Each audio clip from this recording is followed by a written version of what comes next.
These may look like average rocks, but inside, they hold clues to some of the earliest complex life on the planet. These fossils are all examples of stromatolites. Stromatolites are colonies of cyanobacteria, and they've played a large role in the history of life on Earth. Cyanobacteria were one of the first photosynthesizing organisms on the planet, and they are responsible for an event known as the oxygen revolution.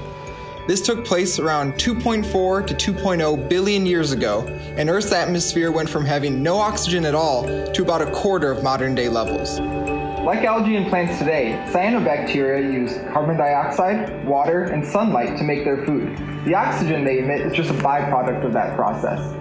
In fact, the photosynthesis that goes on inside most plants and cyanobacteria is the exact same. This is because billions of years ago, what is today their chloroplast was once an independent cell of cyanobacteria itself. This is a process known as endosymbiosis. When cyanobacteria is growing on its own, and not in the cell of a plant, it forms a protective layer of mucus on the outside of the colony. When debris like sand comes into contact with this, it gets stuck and is subsequently cemented together by calcium carbonate, creating the famous layers that are seen inside stromatolite fossils.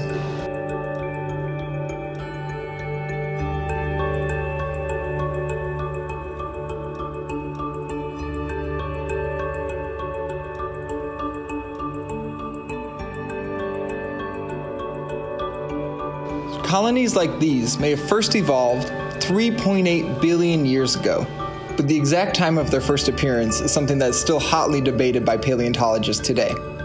Regardless, it's sure that they thrived on the planet Earth for billions of years, until their peak around 1.25 billion years ago.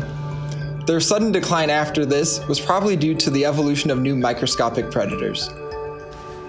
Even though more complex predators and competitors have evolved since then, stromatolites have managed to survive even until today.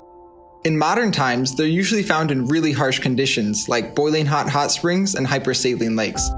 Recently, a stromatolite was even found growing outside of water in a cave. It managed to do this by living under the condensation dripping from a stalactite. They've even been found on top of dormant volcanoes and in abandoned mine shafts. Stromatolites are among the oldest, oddest, and sometimes most beautiful fossils on Earth, and I have no doubt in my mind that they'll continue to teach us about the long history of life on Earth.